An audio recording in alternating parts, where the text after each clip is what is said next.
اتنا مبارک چہرہ میرے آقا کا، اندازہ لگائیے۔ اللہ اکبر۔ ہمارے امام نے کہا تھا وہ کمال حسن حضور ہے کہ گمانے نقص جہاں نہیں، یہی پھول خار سے دور ہے، یہی شمع ہے کہ دھواں نہیں، سبحان اللہ۔ لیکن ذرا سوچو فرید نگر کے زندہ دل مسلمانوں، آج انشاءاللہ درد دل پیش کرنا چاہتا ہوں۔ 3 لوگ ایسے ہیں، 3 بد نصیب ایسے ہیں جو کل قیامت کے دن آقا کا چہرہ نہیں دیکھ پائیں گے۔ کتنے لوگ، ذرا آپ بتائیے کتنے لوگ ہیں؟ میں بلوا اس لیے رہا ہوں تاکہ آپ کے یاد رہ جائے۔ 3 لوگ ہیں، ذرا آگے بڑھیے۔ پہلا شخص کون سا ہے؟ احدھا العاق لوالدیہ، آقا نے فرمایا پہلا وہ شخص جو میرا چہرہ نہیں دیکھ پائے گا وہ شخص ہے جو اپنے ماں باپ کا نافرمان ہے، اپنے ماں باپ کی گستاخی کرنے والا ہے، ماں باپ کا دل توڑنے والا ہے، کل قیامت کے دن آقا کا چہرہ نہیں دیکھ پائے گا۔ اللہ اکبر کبیرہ۔ ذرا اندازہ تو لگاؤ میرے بھائیو، باپ اس سورج کی طرح ہوتا ہے، جیسے سورج ڈوب جاتا ہے دنیا میں اندھیرا چھا جاتا ہے، ایسے ہی جب اولاد کی زندگی سے باپ چلا جاتا ہے اولاد کی لائف میں اندھیرا چھا جاتا ہے۔ اللہ اکبر کبیرہ۔ آج تو اپنے باپ کی آواز سے اونچی آواز کر کے تو چلتا ہے، بولتا ہے، اسی باپ پہ انگلی اٹھا رہا ہے جس باپ نے تجھے چلنا سکھایا ہے، جس باپ نے تجھے بولنا سکھایا ہے، جس باپ نے محنت کر کر کے مزدوری کر کر کے تجھے بڑا کیا ہے، تو اسی باپ پہ اپنی انگلی اٹھا رہا ہے۔ شرم کر، ہوش کے ناخون لے۔ باپ جو ہے تیرے لیے بہت بڑی ہستی ہے۔ جب باپ دنیا سے چلا جاتا ہے تیری زندگی میں اندھیرا چھا جاتا ہے۔ اور ماں کی شان کیا میرے بھائی؟ ایک صحابی آئی، یا رسول اللہ میں جہاد پر جانا چاہتا ہوں، میرے لیے اجازت ہے؟ قال هل لك من ام، اے میرے صحابی کیا تمہاری ماں موجود ہے؟ قال نعم یا رسول اللہ، ہاں میرے آقا میری ماں موجود ہے۔ آقا نے فرمایا الزمها فان الجنت تحت اقدام الامہات، میرے صحابی تمہیں جہاد پر جانے کی ضرورت نہیں ہے، جاؤ گھر چلے جاؤ، جا کے ماں کے قدموں کو چوم لو، گویا کہ جو ماں کے قدم کو چومتا ہے وہ جنت کی چوکھٹ کو بوسہ دیتا ہے۔ جاؤ گھر چلے جاؤ، ماں کی خدمت کر لو، ماں کی خدمت کی بدولت اللہ تعالی گھر بیٹھے تمہیں جہاد کا ثواب عطا فرما دے گا۔ نعرہ تکبیر، نعرہ رسالت، مسلک اعلی حضرت حضور سید عاصم میاں صاحب قبلہ، نعرہ تکبیر، نعرہ رسالت۔ لیکن ستا رہے ہیں آج۔ اندازہ لگاؤ ذرا یار، جس ماں باپ نے تمہاری محنت کی ہے، تمہاری قدر آج معاشرے میں یار کس کی صورت پہ میں روشنی ڈالوں؟ کون سی داستان ہے وہ، کون سی صورت ہے جو ہماری سوسائٹی میں پائی نہیں جا رہی ہے؟ ماں باپ کے اوپر ذرا اندازہ تو لگاؤ۔ آج جب ماں باپ بوڑھے ہو جاتے ہیں تو انہیں اولڈ ہاؤس کے اندر ڈال دیا جاتا ہے، اولڈ ہاؤس۔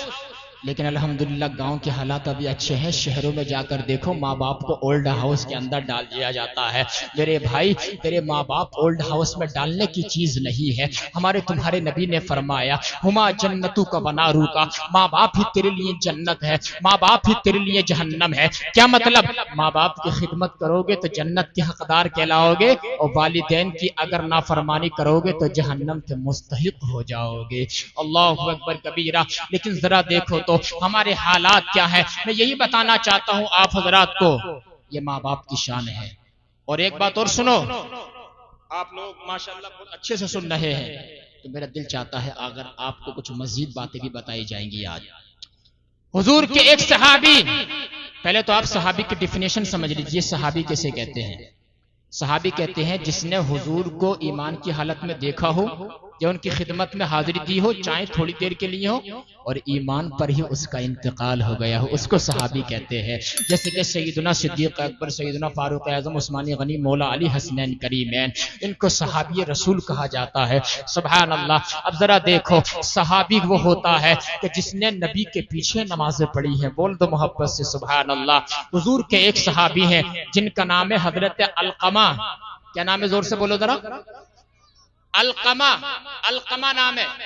آج تو نام بھی لوگ بڑے عجیب رکھتے ہیں، ٹنکو پنکو، سونو پونو، آشو شازو، گھسیٹا مسیٹا، نام بھی لوگ ایسے رکھتے ہیں آج کل کے میرے بھائیوں۔ اور عورتوں کے نام رکھتے ہیں لڑکیوں، نجمہ، سریا، مشرکین، مجرمین۔ یہ کوئی نام ہے یار؟ نام اچھا رکھو، اچھے نام کا اچھا اثر پڑتا ہے، برے نام کا برا اثر پڑتا ہے۔ نقیب صاحب میں بریلی شریف میں تھا، توجہ چاہوں گا، بریلی شریف میں نا جب میری عالمیت کی دستار تھی 100 سالہ عرس رضوی کے موقع پہ، ایک میرے پاس ایک خاتون آئی، بولے سید صاحب میری یہ بچی ہے، یہ روتی بہت ہے۔ میں نے کہا اس کا نام کیا ہے؟ کہ سید صاحب اس کا نام ہے باقیہ۔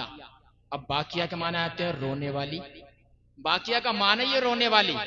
تو میں نے اس سے کہا کہ اس کا نام آپ چینج کر دو۔ کہا کیا نام رکھیں آپ ہی بتا دیں۔ تو میں نے اس کا نام رکھ دیا فارحہ۔ فارحہ کے معنی آتے ہیں خوش رہنے والی۔ بولو محبت سے سبحان اللہ۔ تو جب میں نے اس کا نام رکھ دیا وہ چلی گئی، میں نے اس کا نام فارحہ رکھ دیا۔ صرف 12-13 دن کے بعد میرے پاس آئی اور آنے کے بعد بولی حضرت تم نے کون سی دعا پڑھی ہے، تم نے کون سا تعویذ حضرت دیا ہے، کون سی تم نے سورت پڑھ کے پھونک دی کہ میری بچی تو رونے کا نام ہی نہیں لیتی ہے، ہمیشہ مسکراتی رہتی ہے۔ میں نے کہا تو نے سمجھا نہیں ہے، اچھے نام کا اچھا اثر پڑتا ہے، میں نے کوئی میڈیسن نہیں دی ہے، میں نے کوئی دوائی نہیں دی ہے، برے نام کا برا اثر پڑتا ہے۔ ذرا دیکھو امام اہل سنت مجدد اعظم نے احکام شریعت کے اندر لکھا ہے جس کا نام محمد ہوگا کل قیامت کے دن اللہ اپنے حبیب کو بلائے گا، محمد میں ادھر آؤ۔ جب حضور اللہ کی بارگاہ میں جائیں گے جتنے لوگوں کے نام محمد ہوں گے سب آ جائیں گے۔ اللہ فرمائے گا میں نے تمہیں تو نہیں بلایا تھا، میں نے تو اپنے حبیب کو بلایا تھا۔ وہ کہیں گے مالک ہمیں ایسا لگا کہ تو نے ہمیں اپنی بارگاہ میں بلایا ہے۔ اللہ فرمائے گا تمہارا نام بھی میرے حبیب کے نام پر ہے اور تم جہنم کے حقدار ہو چکے ہو۔ وعزتی وجلالی، مجھے اپنی عزت اور جلال کی قسم ہے آج میں تمہیں عذاب نہیں دوں گا، اپنے حبیب کے نام محمد کے صدقے میں تم کو جنت کا حقدار بنا دوں گا۔ نعرہ تکبیر، نعرہ رسالہ، مسلک اعلی حضرت، عظمت رسول اکرم، شان رسول اکرم، مذہب اسلام، پیغمبر اسلام، نعرہ حیدری۔ اللہ اکبر۔ نام اچھے رکھنا چاہیے، بتاؤ رکھیں گے اچھے نام؟ علماء سے پوچھ کے نام رکھا کرو، اچھے نام کا اچھا اثر پڑتا ہے۔ بولو محبت سے سبحان اللہ۔ تم بتا رہا تھا صحابی کا نام کیا؟ علقمہ۔ کیا نام ہے؟ زور سے بولو ذرا۔ علقمہ۔ تو یاد رکھنا، صبح کو لوگوں کو بتانا علقمہ صحابی ہیں، انہوں نے کس کے پیچھے نماز پڑھی ہے؟ اس نبی کے پیچھے جنہوں نے مسجد اقصی میں سارے نبیوں کو امامت کرائی ہے، سبحان اللہ۔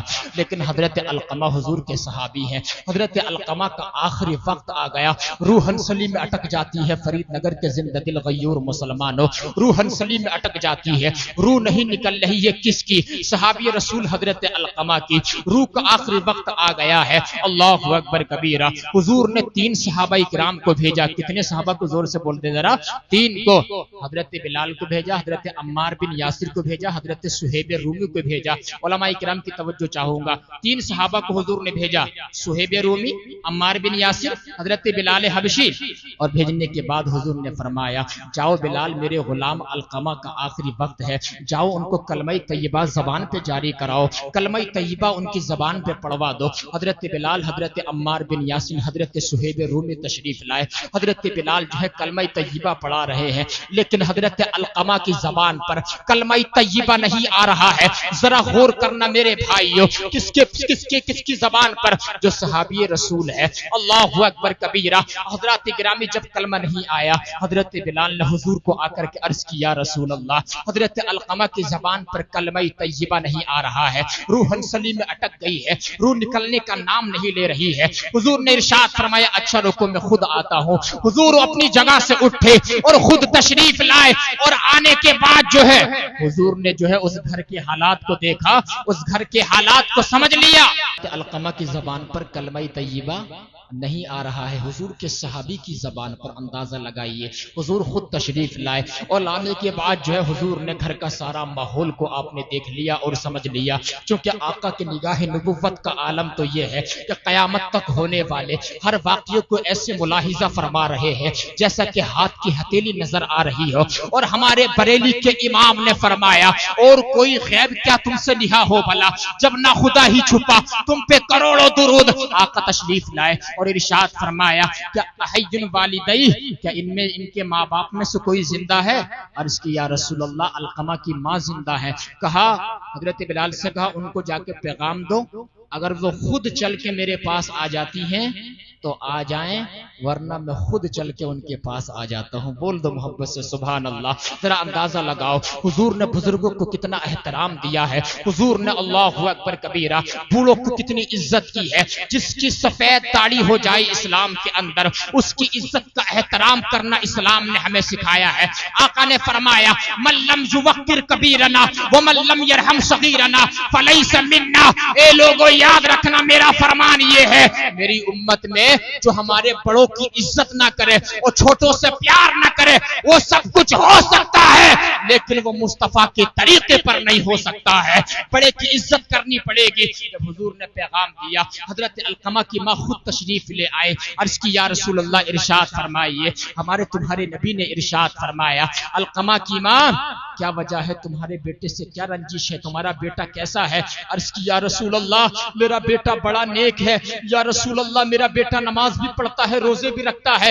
یا رسول اللہ صدقات و خیرات بھی نکالتا نماز تہجد بھی پڑھتا ہے.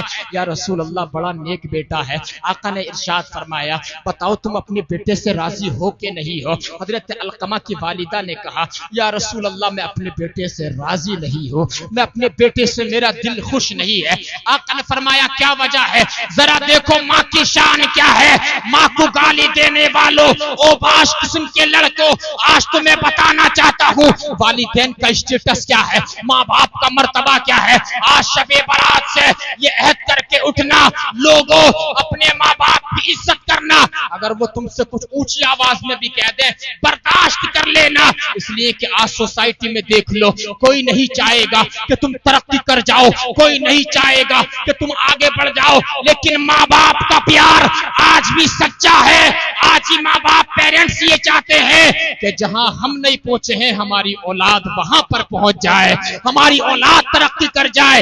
یہ ماں باپ کا سچا پیار ہے اپنی اولاد کے لیے. سبحان اللہ اللہ اکبر. اندازہ لگائیے میرے بھائیوں. اب جو ہے حضور نے فرمایا حضرت علقمہ کی والدہ سے کہ اپنے بیٹے کو معاف کر دے اپنے بیٹے کو معاف کر دے. بوڑھی ماں کہ یا رسول اللہ اگر آپ حکم دے رہے ہیں تب تو معاف کر دیتی ہوں اور اگر آپ جو ہیں کہ حکم دے معاف کر دیتی ہوں وہ یا رسول اللہ ورنہ میرا دل نہیں کرتا ہے کہ میں اپنے بیٹے کو معاف کر دوں. حضور نے حضرت بلال کو حکم دیا فامر بلالا. حضرت بلال کو حکم دیا بلال جاؤ جنگل چلے جاؤ. جنگل جانے کے بعد کچھ لکڑیاں اکٹھی کر لو اور لے کر کے آؤ. عرض کی یا رسول اللہ لکڑیاں کیوں اکٹھی کر رہے ہیں. ارشاد فرمایا لکڑیاں بلال سے منگاؤں گا ان میں آگ روشن کروں گا آگ لگاؤں گا. آگ لگانے کے بعد اس میں تمہارے بیٹے کو جلاؤں گا. اللہ اکبر کبیرہ. حضرت بلال کو جب حکم دیا تو حضرت علقمہ کی ماں تڑپ گئی. ماں کا دل تو ماں کا دل ہوتا ہے. ماں نے کہا یا رسول اللہ میرے سامنے آپ میرے بیٹے کو جلائیں گے. آقا نے فرمایا بوڑھی ماں اپنے بچے کو معاف کر دے. جب تو یہاں کی آگ نہیں دیکھ سکتی تو جہنم کی آگ تو بڑی خطرناک ہے. آخرت کا عذاب تو بہت کڑا ہے. اللہ اکبر کبیرہ ولا عذاب الاخرت اکبر. آخرت کا عذاب بہت بڑا ہے. جب اتنا میرے آقا نے ارشاد فرمایا تو بوڑھی ماں نے کہا یا رسول اللہ ایسی بات ہے تو میں اپنے بچے علقمہ کو معاف کر دیتی ہوں. اس صحابیہ نے اپنے بچے علقمہ کو معاف کر دیا. حضور نے بلال حبشی کو حکم دیا بلال جا کر کے دیکھو بوڑھی ماں نے اوپر کے دل سے معاف کیا ہے. اگر اوپر کے دل سے معاف کیا ہے تو کلمہ طیبہ ان کی زبان پر جاری نہیں ہوگا اور اگر حقیقت میں معاف کر دیا ہے تو کلمہ طیبہ جاری ہو جائے گا. حضرت بلال آئے اور آ کر کے دیکھا اللہ اکبر کبیرہ ادھر بوڑھی ماں نے اپنے بیٹے کو معاف کیا ادھر دیکھتے ہیں حضرت بلال کہ حضرت علقمہ کی زبان پر کلمہ طیبہ آ جاتا ہے اور آپ پکارتے ہیں اپنی زبان سے لا الہ الا اللہ محمد الرسول اللہ. روح قبض انصری سے پرواز کر جاتی ہے لیکن ابھی یہ واقعہ حدیث پاک جو ہے یہاں پر ختم نہیں ہوئی. آقا علیہ الصلوۃ والسلام نے اس کی تجہیز و تکفین فرمائی. مسجد نبوی میں تشریف لائے اور لانے کے بعد تمام صحابہ کو اکٹھا کیا. ارشاد فرمایا میرے صحابہ اللہ تعالیٰ کی مرضی یہ ہے اللہ تعالیٰ یہ چاہتا ہے اگر تم نے مسجد میں 1 کروڑ کا مینار بنا کر کھڑا کر دیا 1 لاکھ لوگوں کو ننگوں کو کپڑا پہنا دیا 1000 لوگوں کو کھانا کھلا دیا لیکن اگر ماں باپ ناراض ہے اللہ تعالیٰ تمہاری کوئی نیکی قبول نہیں فرمائے گا، اس لیے کہ ماں باپ کی رضا میں اللہ تعالیٰ کی رضا ہے اور والدین کی نافرمانی میں اللہ تعالیٰ کی نافرمانی ہے۔